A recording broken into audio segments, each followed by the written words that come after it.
So in 1785, the Bavarian government made this just spectacular miscalculation. Oh, absolutely monumental. Right. I mean, they wanted to permanently destroy this subversive underground society that had been, quietly infiltrating the highest levels of European power. Yeah. So the government raids their offices, they seize all their internal documents, and basically, to ensure no one would ever dare try such a thing again, they published those secret manifestos for the entire world to read. Which is just wild to think about. Exactly. Instead of erasing the group, they accidentally printed a globally distributed instruction manual for political infiltration. It really is one of the greatest ironies in modern history, I mean. By trying to publicly shame this localized, shadowy organization, they inadvertently gave birth to a mythology that would outlast empires, trigger centuries of paranoia, and, eventually become the most enduring conspiracy theory of the modern age. And that mythology is exactly why you are here with us today. Welcome to the Deep Dive. We know you are deeply curious about how geopolitical power actually functions beneath the surface. You don't want the internet noise, right? You want the structural blueprint. Exactly, the real mechanics. So today, our mission is to take this massive, tangled web of rumors surrounding the Illuminati and systematically separate the documented historical facts from the pop culture memes. We're analyzing a fascinating stack of sources you provided to map this all out. And we definitely have a lot of ground to cover. We're going to examine the strictly documented 18th century mechanics of how this group actually operated, analyze the highly debated architectural symbols they supposedly left behind. Right, this stuff everyone talks about. Yeah, exactly. Trace the sociological threads of how their influence mutated over centuries, and ultimately unpack what our collective obsession with this idea reveals about modern power structures. Okay, let's unpack this. Because to understand the sheer scale of the myth, we have to start with the incredibly grounded, almost bureaucratic reality. I mean, the Illuminati wasn't dreamed up by some omnipotent shadow king. No, not at all. It was founded on May 1st, 1776 in Bavaria by a law professor, a guy named Adam Weishaupt. And his initial problem wasn't world domination. His problem was just his immediate environment. That context is so vital. In 18th century Bavaria, the Enlightenment was sweeping across Europe, right? It was introducing these radical ideas about science, reason, individual liberty. But Bavaria itself was... Bavaria was still heavily dominated by absolute monarchs and deeply entrenched religious dogma. Weishaupt was this academic who believed that the state should be guided by reason, not, superstition or royal decree. Right. He wanted to dismantle the massive abuse of power by the ruling class, but as a professor, he had a major logistical problem. I mean, how do you spread revolutionary anti-monarchy ideas in a state where doing so publicly would literally get you executed for treason? Yeah, you can't just stand in the town square and hand out flyers. Definitely not. You need a delivery mechanism. And that is where Weishaupt's strategy becomes genuinely brilliant from a tactical perspective. He didn't build an army, right? He designed a virus. Oh, that's a great way to put it. Think about how a sophisticated computer virus operates. It doesn't just smash the hardware with a hammer. It quietly mimics the system's own code. It bypasses the firewall until suddenly it just has administrative access. Right. Weishaupt wanted his people securely embedded inside governments, courts, universities, and the press. But to do that, he needed a host organism. And the host organism he chose was the Freemasons. This is where the mechanics of infiltration get really interesting. Weishaupt realized that building a secret society from scratch would take decades of incredibly dangerous work. Right, why reinvent the wheel? Exactly. But the Freemasons already existed. They were a massive, respected fraternal order spread all across Europe. They had secure meeting lodges, strict vows of silence, and most importantly, they already contained the exact demographic Weishaupt needed. Wealthy, ambitious, influential men. So instead of building his own house, he just quietly changes the locks on someone else's? Precisely. His strategy was to have his operatives join a Masonic lodge, learn the handshakes, act like the perfect Masons, and slowly gain the trust of the leadership. Wow. Once embedded, they would identify the sharpest, most intellectually curious members and begin recruiting them into Weishaupt's hidden inner circle. They effectively operated as a radicalized secret society within a mainstream secret society. And structurally, it was incredibly effective. The sources show that within just a few years, they grew from a handful of academics to thousands of elite members. We're talking dukes, diplomats, influential writers. A huge leap. But, a virus that replicates too fast usually kills the host and exposes itself. They grew too rapidly, they got sloppy, and by 1785, the Bavarian elector Charles Theodore caught wind of the operation.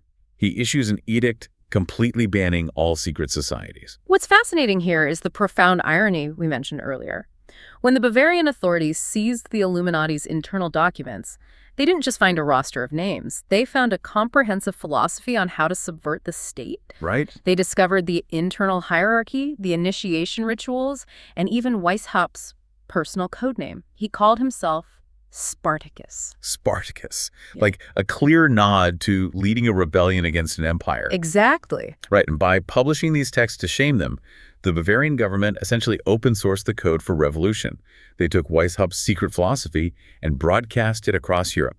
Elector Charles Theodore may have successfully crushed the physical organization in Bavaria in 1785, but he completely failed to crush their concepts. He really did. Which introduces an entirely new problem. While the group supposedly vanished, their imagery and the symbols associated with the Freemason networks they hijacked seemed to be permanently embedded in our modern world. This brings us to the architecture of power. We're talking about the symbols hidden in plain sight, used to communicate legacy and permanence. And there is no symbol more fiercely debated in this geopolitical context than the Eye of Providence.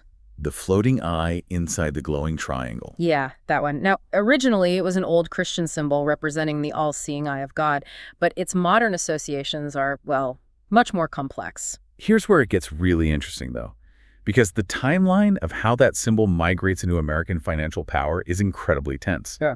The sources point out that the Eye of Providence was added to the Great Seal of the United States in 1782. Right.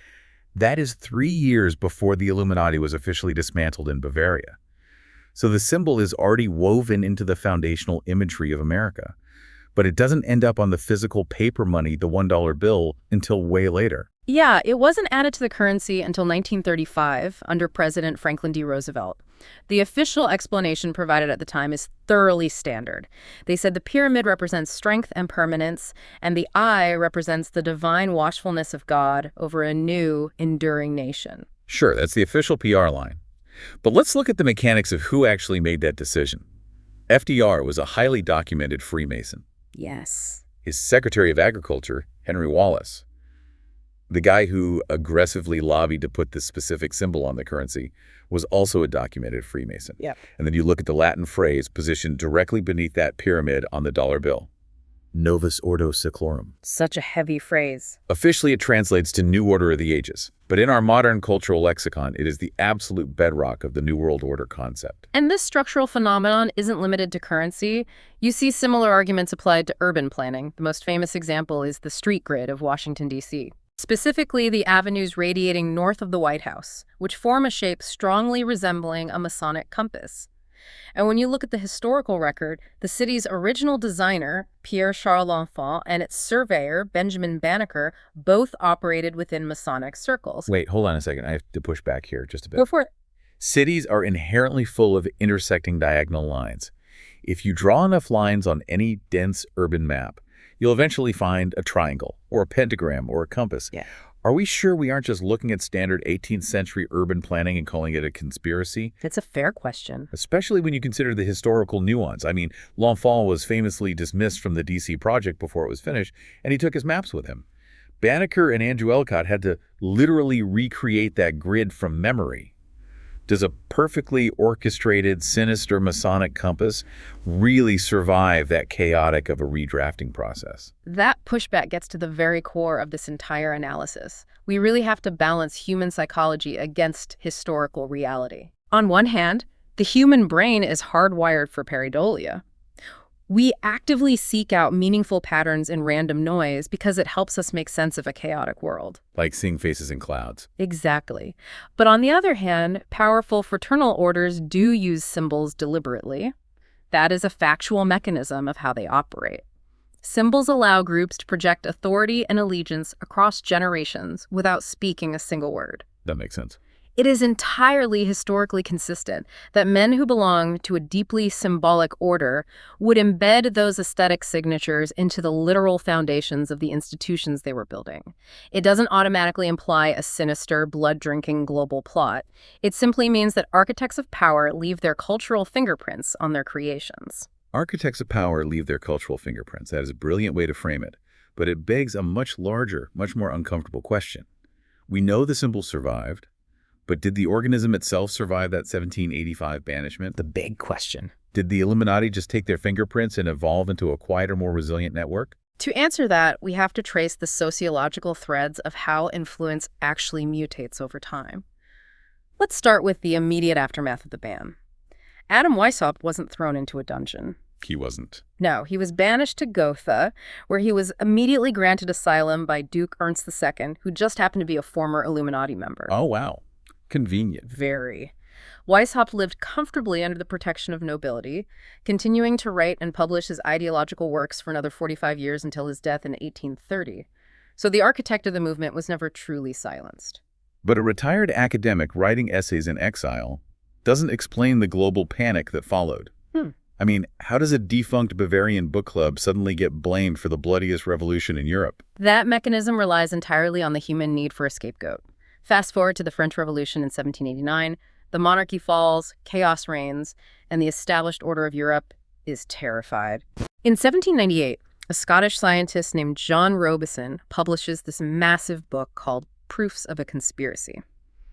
His central argument wasn't that the Illuminati survived as a rigid organization, but rather that their ideology survived. Okay. He argued they had successfully infiltrated the French Masonic lodges and systematically engineered the entire French Revolution from the shadows.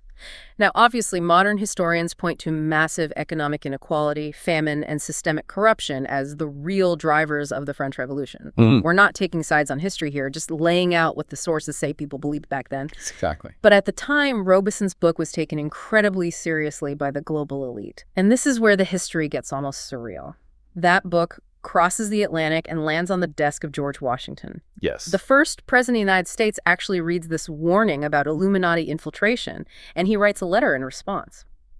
In that letter, Washington explicitly acknowledges that he believes the doctrines of the Illuminati have indeed spread to America. Which brings us to perhaps the most tangible, observable, modern mechanism of elite infiltration, the collegiate secret society. Specifically, Skull and Bones at Yale University, founded in 1832. If we are talking about how a tiny hidden cohort translates into lifelong geopolitical power, we have to look at the mechanics of Skull and Bones. I mean, they tap just 15 seniors a year. Just 15. But those 15 individuals consistently go on to run the planet. The alumni list is staggering. Multiple U.S. presidents, including William Howard Taft and George W. Bush, secretaries of state like John Kerry, numerous directors of the CIA, Supreme Court justices, they leverage these collegiate bonds into incredibly dense, impenetrable professional networks. And you cannot analyze the mechanics of Skull and Bones without looking at the 2004 United States presidential election. You had the incumbent, George W. Bush, running against the challenger, John Kerry. Both men were tapped into Skull and Bones during their time at Yale. Think about the statistical absurdity of that scenario for a moment. Just imagine it. You have two candidates fighting for the absolute highest, most heavily scrutinized office on Earth. They're debating who gets to control the military-industrial complex and the global economy. Right. Yet, both of them are sworn members of the exact same elite secret society.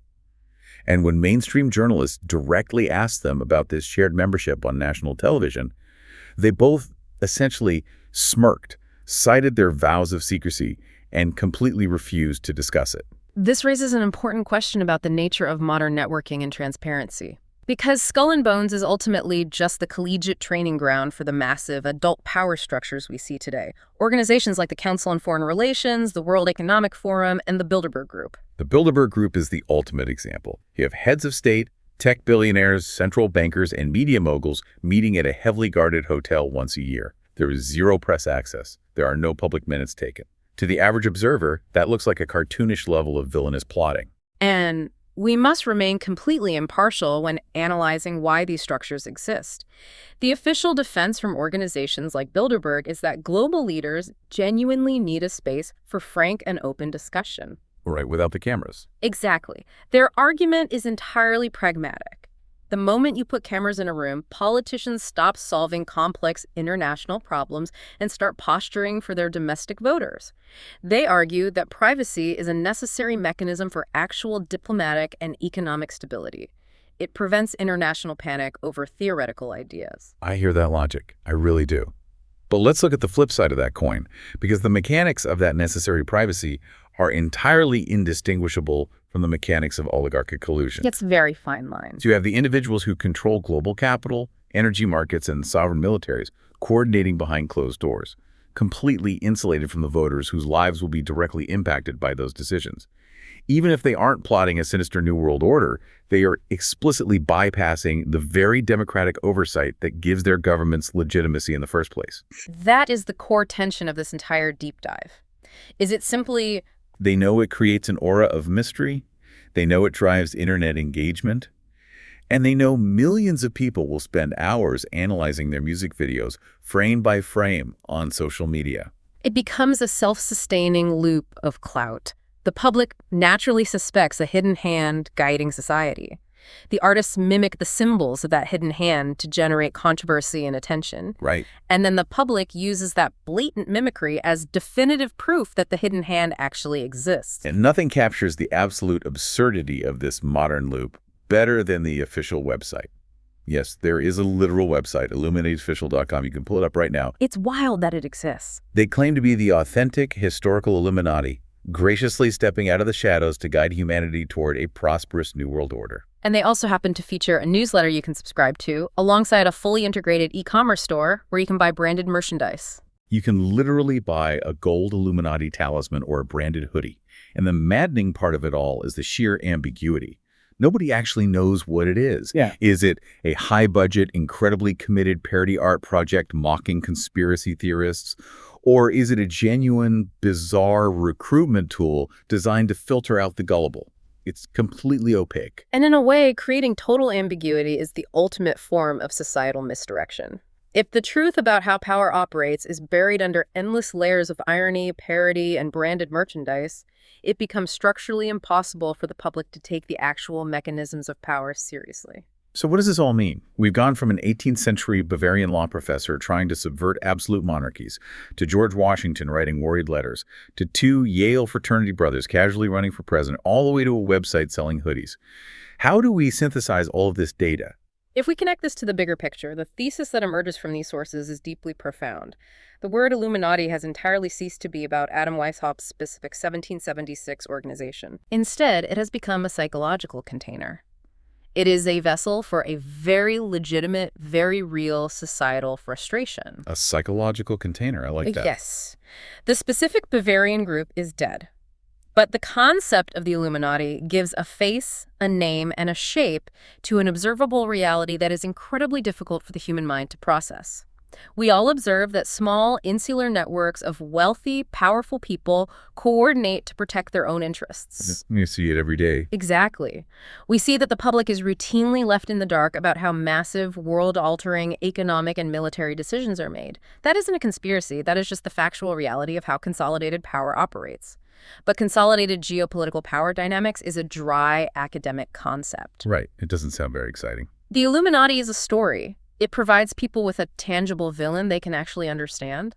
It is so much easier for the human brain to believe in a smoky room of 12 sinister people, perfectly controlling the world, than to accept the terrifying reality that the world is a chaotic, incredibly complex machine driven by thousands of competing selfish interests, and nobody is actually driving the bus. That's a scary thought. It really is. As we wrap up, I want to remind you, the listener, why we took this journey today. You came into this deep dive navigating a messy, confusing web of internet rumors, pop stars making hand signs, and vague political paranoia. Yeah. But you are leaving with the hard, documented structural mechanics.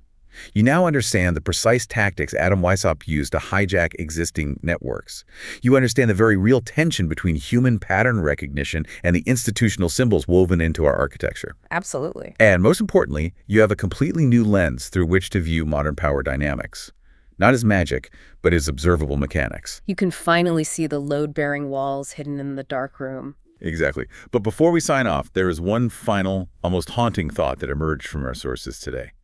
Something to challenge everything we just unpacked. Oh, let's hear it. Think about this. Adam Weishaupt founded the original order of the Illuminati in 1776 with the explicit goal of overthrowing the oppressive ruling class. He wanted to break the absolute power of kings and religious dogma to free the common people from tyranny. Right, he was a revolutionary. But today, over 200 years later, the word Illuminati is used by the public to describe the oppressive ruling class itself. So did the ultimate conspiracy actually succeed? Did the ruling establishment pull off the greatest trick in history by convincing the public that revolutionaries trying to free them were actually the villains all along? Wow. That is a question that completely reframes the entire legacy of the organization. It really does. It's something to mull over the next time you pull a $1 bill out of your wallet and stare at that pyramid. Thank you so much for joining us on this journey. Keep pulling on those historical threads, stay fiercely curious, and never stop questioning the mechanics of the world around you. We'll catch you on the next deep dive.